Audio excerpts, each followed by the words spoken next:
ఒకప్పుడు రెండు జట్ల మధ్య అంతర్జాతీయ టూర్ ఉందంటే ఖచ్చితంగా భారీ షెడ్యూల్ ఉండేది. టీ20లు అప్పట్లో లేవు కాబట్టి 5 వన్డేలు, ఒక్కోసారి 7 వన్డేల సిరీస్ కూడా ఆడుతుండేది. ఇక టెస్టులు అయితే మినిమం 3 టెస్టులు ఆడేటివి. కానీ ఈ మధ్య టీ20లు వచ్చాక టెస్టులు చాలా తగ్గాయి. అయితే చాలా రోజుల తర్వాత వెస్టిండీస్ న్యూజిలాండ్కు సుదీర్ఘ పర్యటన వెళ్ళింది. ఈ టూర్లో 5 టీ20లు, 3 వన్డేలు, 3 టెస్టులు ఆడుతోంది. టీ20లు 1-2 గెలిచింది. వన్డేలోనూ ఒక వన్డే గెలిచినట్టుంది. బాగానే పోటీ ఇచ్చింది. వన్డే టీ20ల్లో పోటీ ఇచ్చింది. ఇక మొదటి టెస్టులో అయితే 530 పరుగులు టార్గెట్ విధించిన న్యూజిలాండ్ వెస్టిండీస్ అద్భుతంగా పోరాడింది. ఒకానొక స్టేజ్లో మ్యాచ్ గెలిచేలా కనిపించిన డ్రాతో సరిపెట్టుకుని కూడా రికార్డు నమోదు చేసింది. రెండో టెస్ట్ ఘోరంగా ఓడిపోయింది వెస్టిండీస్. ఇప్పుడు మూడో టెస్ట్లోనూ అదే రకమైన ఆటతీరును కనబరుస్తోంది. మొదటి టెస్ట్ రోజంతా బౌలింగ్ వేసిన వెస్టిండీస్ కేవలం 1 వికెట్తో సరిపుచ్చుకుంది. అది కూడా 87వ ఓవర్లో. లేదంటే రోజు మొత్తం 1 వికెట్ కూడా లేకుండానే వెస్టిండీస్ డే 1 ముగించేది.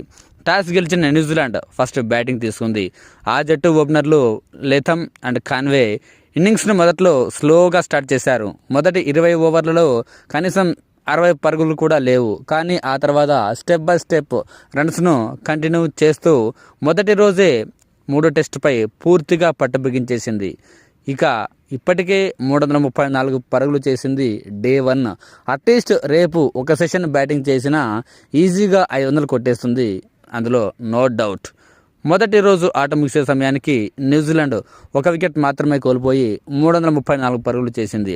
టామ్ లెథమ్ కెప్టెన్ 246 బంతులు ఆడి 15 ఫోర్లు, 1 సిక్సర్తో 137 పరుగులు చేస్తే అటు మరో స్టార్ బ్యాట్స్మెన్ డెవాన్ కాన్వే మొదట్లో అద్భుతంగా ఆడిన ఈ మధ్యకాలంలో తన ఫెయిల్యూర్స్ ఎక్కువగా కనిపించాయి. అయితే చాలా రోజుల తర్వాత తన స్థాయికి తగ్గట్టుగా ఓ భారీ ఇన్నింగ్స్ ఆడాడు.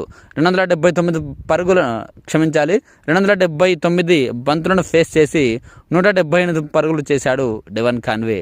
25 ఫోర్లు కూడా బాదాడు. దీంతో మొదటి రోజే ఆటపై న్యూజిలాండ్ పూర్తిగా బిగించేసింది పట్టు. 27వ ఓవర్లో వికెట్ పోయిన తర్వాత నైట్ వాచ్మెన్గా జాకబ్ డఫీ క్రీజులోకి వచ్చాడు. అటు వెస్టిండీస్ బౌలర్ కీమర్ రోచ్ మాత్రమే 1 వికెట్ తీశాడు. మిగతా 4 బౌలర్లు బౌలింగ్ వేసినప్పటికీ 1 వికెట్ కూడా తీయలేకపోయారు. ఇక ఈరోజు నమోదైన మరో రికార్డ్ ఏంటంటే టెస్ట్ క్రికెట్లోనే one of the best partnership, opening partnership ఇది. మొదటి వికెట్కు 323 పరుగులు. ఇదే భారీ పార్ట్నర్షిప్ కాకపోవచ్చు కానీ one of the best partnership.